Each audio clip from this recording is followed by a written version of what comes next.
यदि कर्ण 13 सेंटीमीटर का है, कर्ण की ऊंचाई दी हुई है 13 सेंटीमीटर, कर्ण 13 सेंटीमीटर है, तो अन्य दो भुजाएं ज्ञात कीजिए। अन्य दो भुजाएं मतलब कर्ण तो आपको पता ही है 13 है, बाकी का दो भुजा यानी कि ऊंचाई और आधार।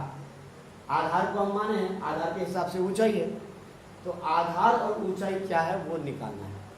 आप जानते हैं कि समकोण त्रिभुज में अगर किसी भी भुजा का लंबाई दिया हुआ हो और बाकियों का लंबाई में कुछ रिलेशन है, तो ऐसे में हम लोग पाइथागोरस प्रमेय का इस्तेमाल करते हैं। पाइथागोरस प्रमेय से हम ये x का मान निकाल सकते हैं। देखिए कैसे निकालते हैं।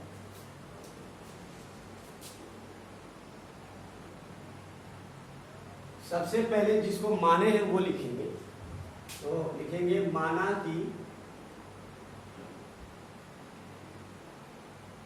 समकोण त्रिभुज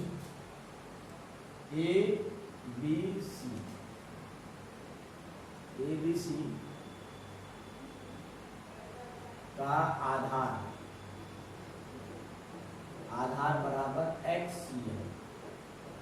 ठीक है, तो ऊंचाई क्या हो जाएगा, ऊंचाई बराबर x माइनस 7, और जो कर्ण दिया हुआ है 13 से लिखेंगे हम लोग क्या, पाइथागोरस प्रमेय से। पाइथागोरस प्रमेय क्या कहता है, कर्ण का स्क्वायर बराबर लंब का स्क्वायर यानी कि ऊंचाई का स्क्वायर हम लिख सकते हैं यहाँ पे, ऊंचाई का स्क्वायर प्लस आधार का square.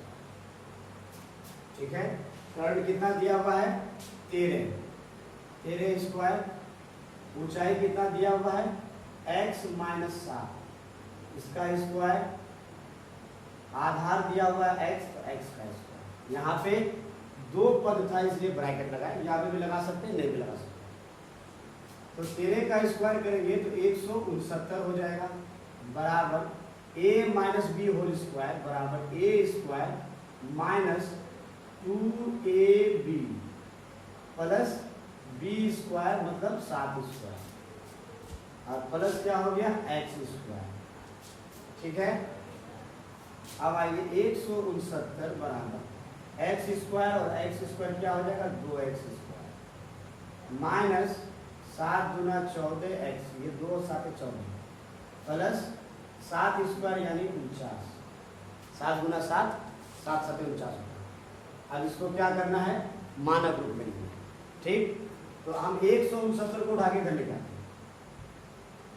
2x square minus 14x plus 49, 169 को उठा के इधर लिखे गए माइनस 169। ये तो उधर चला गया, तो यहाँ पे क्या बचा 0 बचा, तो 0 यहाँ ले लिखिए बराबर 0 यहाँ पर लिख सकते, कोई इशू नहीं।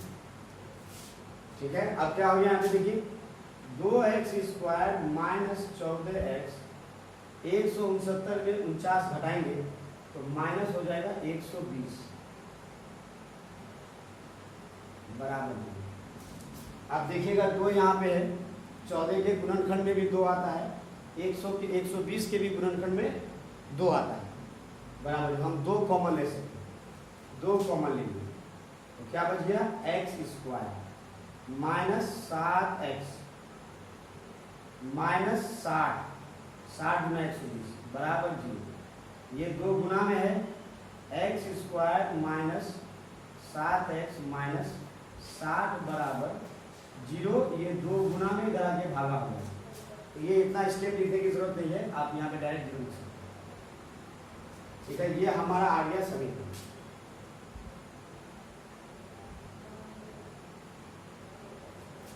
अब हम लोगों को क्या करना है, इसको हल करना है, सॉल्व करना है इसको। देखिए कैसे सॉल्व करेंगे। स्क्वायर वाले पद को अचर पद के साथ गुना किया, स्क्वायर वाला पद हो गया आपका x स्क्वायर और अचर पद हो गया आपका माइनस 60, हो जाएगा कितना माइनस 60x स्क्वायर, और जो बीच वाला पद है मध्य पद वो है माइनस 7x। ये हम लोग जुबानी कर सकते हैं, जहाँ जुबानी नहीं कर पा रहे बड़ी संख्या है तो वहाँ पे हम लोग गुणनखंड कर सकते हैं, जैसे पिछले क्वेश्चन में किए थे 182 वाले क्वेश्चन। अब यहाँ पे हम लोग देखते हैं क्या, 12 को 5 से गुना करते हैं, 12 पंचे 60, और 12 में से 12x में से 5x को घटा देंगे तो 12 पंचे 60 हो जाएगा। 12 से 5 चला गया तो बच जाएगा 7, लेकिन 7 में माइनस है तो हम लोगों को यहाँ पे माइनस लिखना होगा और यहाँ पे प्लस होगा। 12 में से 5 घट गया, 7 हो गया, माइनस है यहाँ पे माइनस हो जाएगा।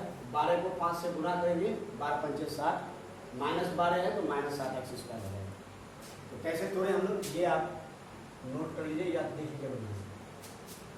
तो क्या हो गया हमारा x square minus 12x plus 5x minus 60 बराबर 0। ठीक है, अब इन दोनों पदों में से हम लोग क्या कॉमन करेंगे, x कॉमन करेंगे। यहां से x कॉमन कर लिया तो x माइनस 12 हो गया। अब यहाँ पे देखिए 5 है, यहाँ पे 12 60 है, तो 60 5 जो है वो 60 का गुणनखंड है, तो हम लोग प्लस 5 कॉमन करेंगे तो क्या हो जाएगा x माइनस 12 बराबर 0। 12 5 60 होगा। अब हम लोग क्या कॉमन लिए यहाँ पे x, यहाँ पे क्या कॉमन लिए प्लस 5, यहाँ पे क्या बचा x माइनस 12 बराबर 0। तो क्या हो जाएगा x प्लस 5 बराबर 0 और x माइनस 12 बराबर 0। x बराबर हो गया माइनस 5 और x बराबर हो गया 12। जब भी हम लोग द्विघात समीकरण को हल करेंगे तो इसमें हमारा x का 2 मान जरूर आएगा, क्योंकि द्विघात समीकरण है। अब इसमें देखिए x का एक मान माइनस 5 है, x का एक मान 12 है। हम लोग x किसको माने हैं, आधार की जो आधार है उसकी लंबाई है x है।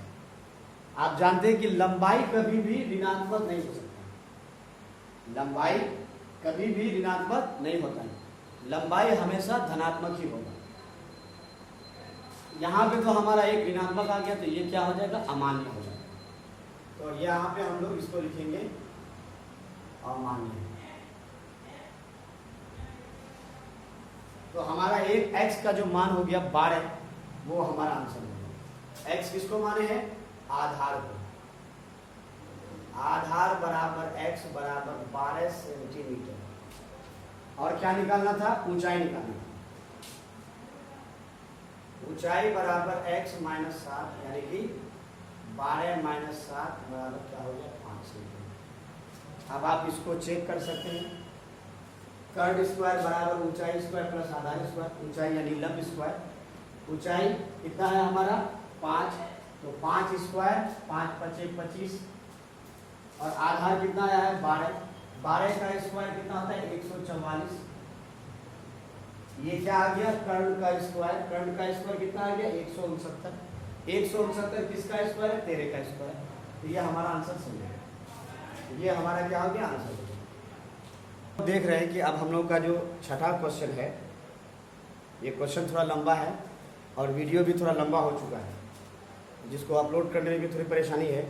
तो हम लोग ऐसा करते हैं, नेक्स्ट वीडियो में क्वेश्चन नंबर 6 और उसके बाद फिर इसका आगे का जो एक्सरसाइज उदाहरण है, उदाहरण नंबर हम लोग 6 तक कर चुके थे। उदाहरण नंबर 7 8 जो है, उदाहरण नंबर 7 8 9 10 11, ये सारा उदाहरण एक इसके बाद वाले वीडियो में आएगा। और इसका क्वेश्चन नंबर 5 किए हैं, क्वेश्चन नंबर 6 भी इसका अगले वीडियो में आएगा, क्योंकि ये क्वेश्चन भी खुद लंबा है। अगर हम लोग इसी वीडियो को कंटिन्यू करें तो वीडियो ज़्यादा लंबा हो जाएगा, तो फिर अगले वीडियो में मिलते हैं।